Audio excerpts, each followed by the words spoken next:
Assalamualaikum warahmatullahi wabarakatuh. Perkenalkan, nama saya Putri Ratnasari dari Universitas Buana Perjuangan Karawang, manajemen kelas 18C. Di sini saya akan mempresentasikan tugas dari mata kuliah studi kelayakan bisnis dengan judul Studi Kelayakan Bisnis Jasa adalah Fotografi. Baiklah, mari kita mulai pemaparan dari materi tugas ini.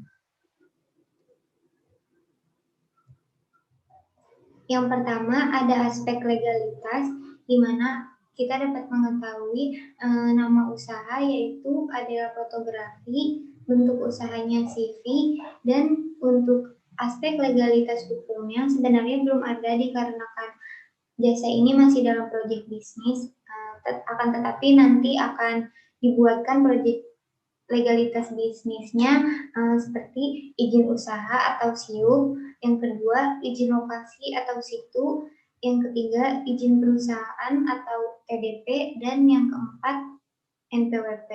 Di sini juga kita dapat melihat logo dari adalah fotografi, di mana logonya hanya simple berbentuk huruf A dan F.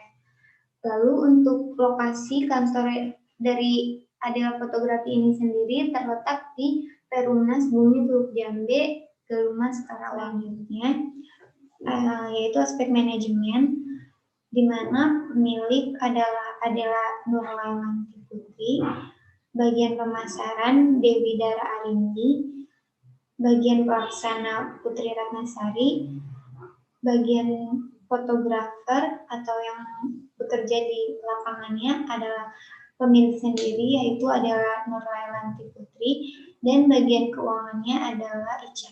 Slide selanjutnya yaitu aspek pasar dan pemasaran. Yang pertama, pasar sasaran. Pasar sasaran ini sendiri yaitu pengguna sosial media, pasangan yang akan melakukan kegiatan prewedding, resepsi pernikahan, acara formal atau informal lainnya, dan juga online shop. Untuk online shop ini sendiri biasanya mereka menggunakan jasa foto adalah fotografi untuk memfoto produk dari online shop mereka untuk selanjutnya mereka promosikan. Yang kedua adalah segmentasi pasar, di mana segmentasi pasar ini sendiri terbagi menjadi 4. Yang pertama ada segi geografi, yaitu target konsumen yang diraih adalah masyarakat yang tinggal di daerah pertokoan Karawang. Yang kedua ada dari segi demografi, yaitu jasa foto ini dapat digunakan oleh semua orang, tidak menutup kemungkinan pada yang tidak berpasangan untuk melakukan photoshoot, semua online shop, semua agama, semua profesi, juga semua ras. Yang ketiga ada segi psikologis, yaitu adalah fotografi memberikan jasa yang disesuaikan dengan kebutuhan dan juga konsep foto sesuai keinginan dari konsumen.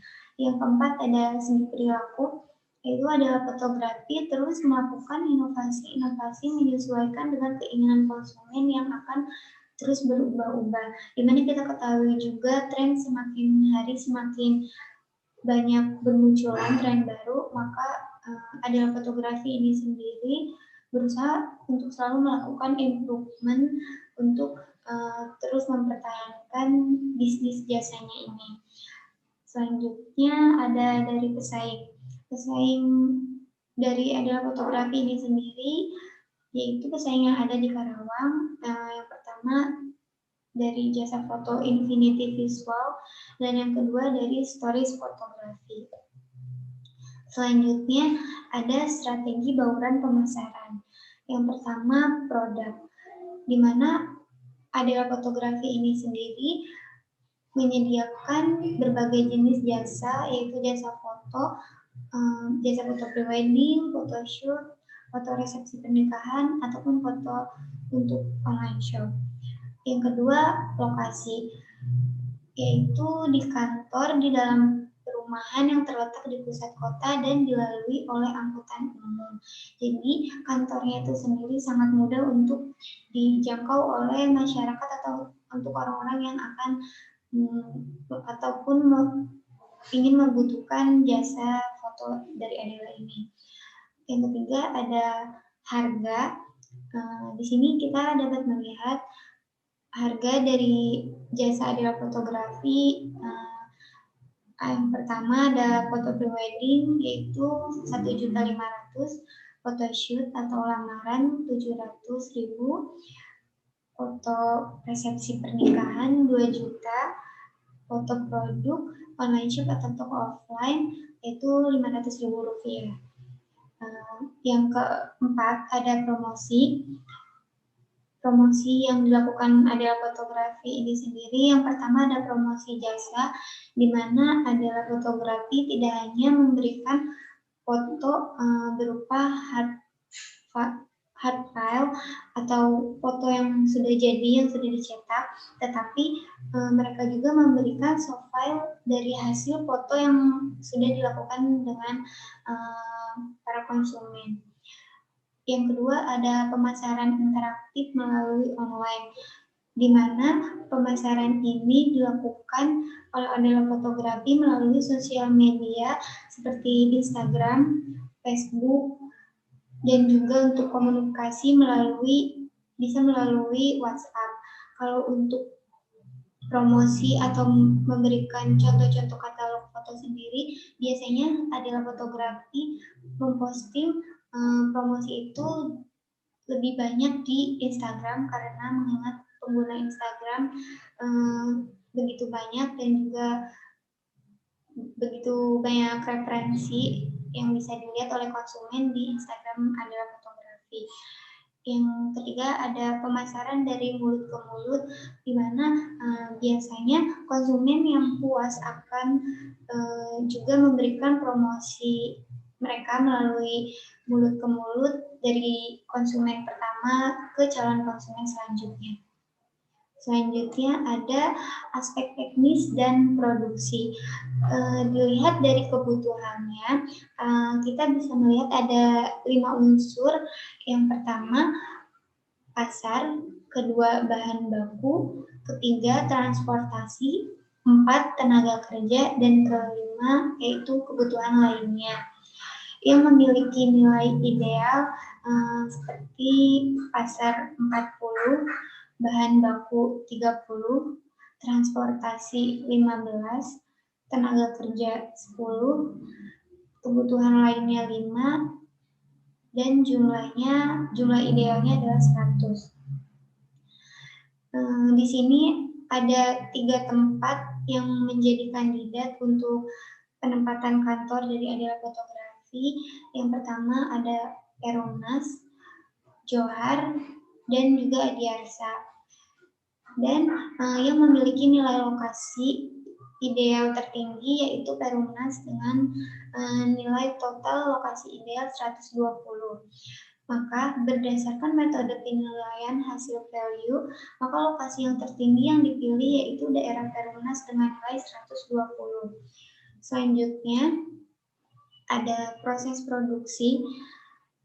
Yang pertama yaitu konsumen menghubungi bagian pemasaran.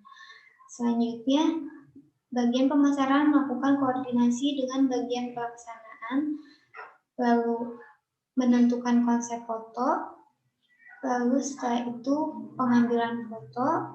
Setelah melakukan pengambilan foto, konsumen dan juga bagian pelaksana memilih foto mana yang akan diedit dan yang akan dicetak. Setelah itu, setelah foto terpilih, selanjutnya foto tersebut diedit atau melakukan editing foto. Setelah editing foto selesai, lalu mencetak foto, dan yang terakhir adalah finishing atau foto yang sudah jadi diberikan kepada konsumen. Selanjutnya ada tata letak atau layout. Di sini kita bisa melihat letak dari kantor Adela Fotografi, di mana bagian pemasaran terletak di depan sehingga memudahkan konsumen untuk berinteraksi dengan bagian pemasaran untuk bertanya ataupun melakukan deal untuk foto dari Adela Fotografi ini. Itu selanjutnya ada ruang PIM berdekatan dengan tempat penyimpanan alat-alat, Di sini berdekatan karena memudahkan juga untuk para tim bisa melihat ataupun merawat alat-alat yang mereka gunakan. Lalu di belakang ada ruang proses produksi, di mana editing dan juga pencetakan foto dilakukan di kantor tersebut di bagian ruang proses. Selanjutnya aspek finansial. Di sini kita dapat mengetahui investasi sebesar 430 juta rupiah, modal kerja 150 juta rupiah, umur ekonomis 5 tahun, cost of capital 20%, penyusutan dengan rumus investasi diambil modal kerja dibagi umur ekonomis, maka mendapatkan hasil 56 juta rupiah.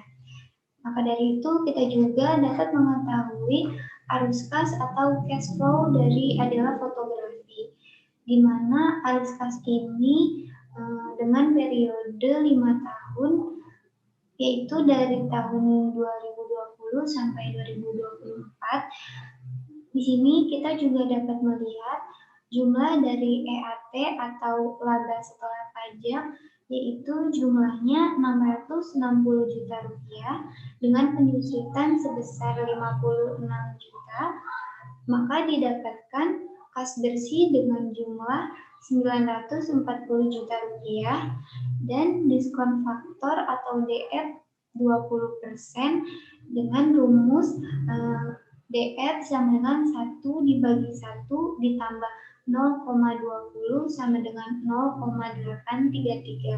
Untuk tahun kedua dipangkatkan 2, begitupun selanjutnya sampai tahun kelima. Setelah itu kita juga dapat mengetahui PEPI kas bersihnya sebesar 598.028.000 rupiah. Selanjutnya penilaian kelayakan bisnis. Yang pertama ada payback period atau PP, di mana payback period ini adalah teknik penilaian terhadap jangka waktu atau periode pengembalian investasi suatu proyek atau usaha. Di sini kita bisa melihat apabila kas bersih setiap tahun berbeda. Seperti yang kita ketahui, investasinya sebesar 430 juta rupiah, kas bersih tahun pertama 70 juta rupiah, maka totalnya menjadi 360 juta rupiah. Kas bersih tahun kedua 90 juta, maka total hasilnya menjadi 270 juta rupiah. Kas bersih tahun ketiga sebesar 120 juta rupiah, hasilnya yaitu menjadi 150 juta rupiah. Karena sisa tidak bisa dikurangi proses tahun keempat, maka sisa proses tahun kedua dibagi proses tahun keempat, yaitu PP sama dengan 150 juta rupiah dibagi 180 juta dikali 12 bulan, yaitu sama dengan 9,9 bulan atau dibulatkan menjadi 10 bulan. Maka payback period adalah 3 tahun 10 bulan. Payback period kurang dari umur ekonomis 5 tahun, maka dinyatakan baik. Yang kedua, ada average rate of return atau ARR, di mana ARR ini yaitu untuk mengukur rata-rata pengembalian bunga dengan cara membandingkan antara rata-rata lama setelah pajak dengan rata-rata investasi.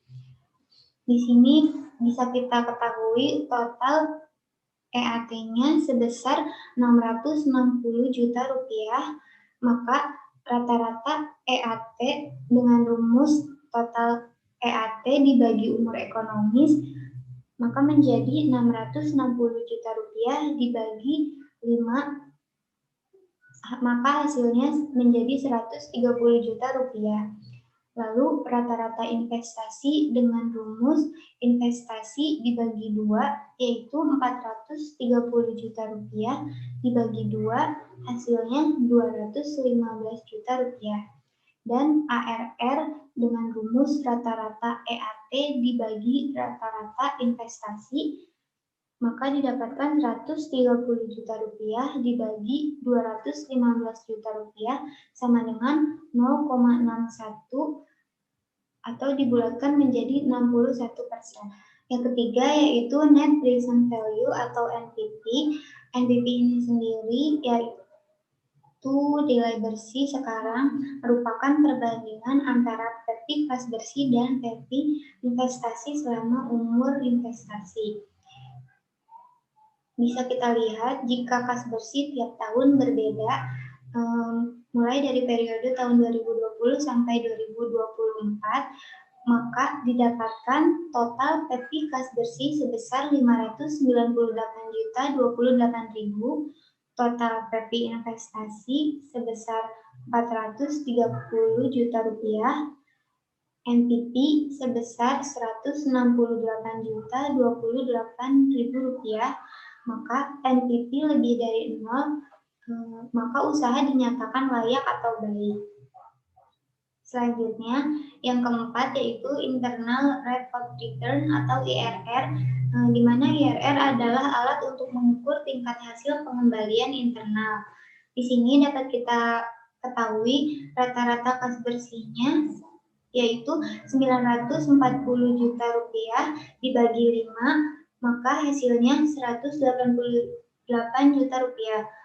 Lalu ada perkiraan PP sama dengan 430 juta rupiah dibagi 188 juta rupiah, maka hasilnya 2,287. Dalam tabel A2 tahun keempat dapat diketahui yang terdekat dengan angka 2,287 adalah 2,320 atau 26%. Secara subjektif, tiap diskon faktor dikurangi 2%, maka menjadi 24%. Sehingga NPV-nya dapat dilihat dalam tabel berikut ini. Yang pertama, tabel perhitungan NPV dengan diskon faktor 24% menghasilkan total PEPI kas bersih sebesar Rp474.990.000. Maka nilai NPV positif sama dengan Rp474.990.000 diambil Rp430 juta. Hasilnya adalah Rp44.990.000. Lalu tabel perhitungan NPV dengan DF 25% mendapatkan total PEPI kas bersih sebesar Rp454.356.000. Maka nilai NPV yang sudah negatifnya yaitu Rp454.356.000 diambil Rp430 juta, maka hasilnya Rp24.356.000. Kemudian jika tabel tersebut digabungkan sebagai berikut. Di sini kita bisa melihat tabel gabungan dari kedua NPV dengan DF 24% dan DF 25%. Maka kita dapat menghitung IRR-nya dengan rumus I1 ditambah NPV 1 dibagi NPV 1 ditambah NPV 2 dikali I1 diambil I2. Maka IRR sama dengan 24 ditambah 44.990.000 rupiah dibagi 20.634.000 rupiah dikali 1%. Maka hasil IRR-nya adalah 24,021 atau dibulatkan menjadi 24%. Yaitu Profitability Index atau PI. PI ini bisa kita hitung dengan rumus PI sama dengan sigma PEPI kas bersih dibagi sigma PEPI investasi dikali 100%. Maka PI sama dengan 598.028.000 dibagi 430 juta dikali 100%, maka hasilnya 1,34 kali dan dibulatkan menjadi 1,4 kali. Maka didapatkan PI lebih besar dari 1, maka diterima atau baik. Maka kesimpulan dari perhitungan untuk kasus kas bersih yang berbeda setiap tahun dapat dilihat dalam tabel ini. Yang pertama, kita dapat mengetahui bahwa payback period dengan hasil pengukuran 3 tahun 10 bulan dengan hasil pengukuran yang sudah ditetapkan selama 4 tahun, maka payback periodnya dinyatakan baik. Yang kedua, average rate of return atau ARR yang mendapatkan hasil pengukuran 61% dengan hasil pengukuran yang sudah ditetapkan 50%, maka ARR-nya dinyatakan baik. Yang ketiga, net present value atau NPV dengan hasil pengukuran 168 juta 28.000 rupiah dan hasil pengukuran yang sudah ditetapkannya 100 juta rupiah, maka NPV-nya dinyatakan baik. Yang keempat, internal rate of return atau IRR dengan hasil pengukuran 24% dan hasil pengukuran yang sudah ditetapkan 24%, maka IRR-nya dinyatakan baik. Yang kelima, profitability index atau PI mendapatkan hasil pengukuran 1,4 kali dan hasil pengukuran yang sudah ditetapkan 1,1 kali, maka profitability index-nya dinyatakan baik. Maka kesimpulan yang dapat saya berikan untuk presentasi kali ini yaitu berdasarkan beberapa aspek yang telah dikaji, usaha jasa adalah fotografi sudah termasuk dalam kategori usaha bidang jasa yang layak untuk dijalankan. Meskipun usaha ini belum memiliki legalitas hukum yang sah dan sesuai dengan aturan karena usaha ini masih dalam proyek bisnis, akan tetapi legalitasnya akan segera diurus perizinannya. Selain itu, dalam segi teknis dan produksi, usaha ini sudah sangat rapi dan juga dilihat dari segi keuangan, usaha ini memiliki keuntungan yang cukup besar. Untuk segi pemasarannya juga sudah sangat luas dan baik karena dalam pemasarannya adalah fotografi menggunakan sosial media, terutama sosial media Instagram, di mana pengguna Instagram juga semakin hari semakin bertambah. Maka ini memudahkan untuk ada fotografi menarik calon konsumennya. Sekian yang bisa saya sampaikan dalam presentasi tugas studi kelayakan bisnis ini. Kurang dan lebihnya mohon maaf. Wassalamualaikum warahmatullahi wabarakatuh.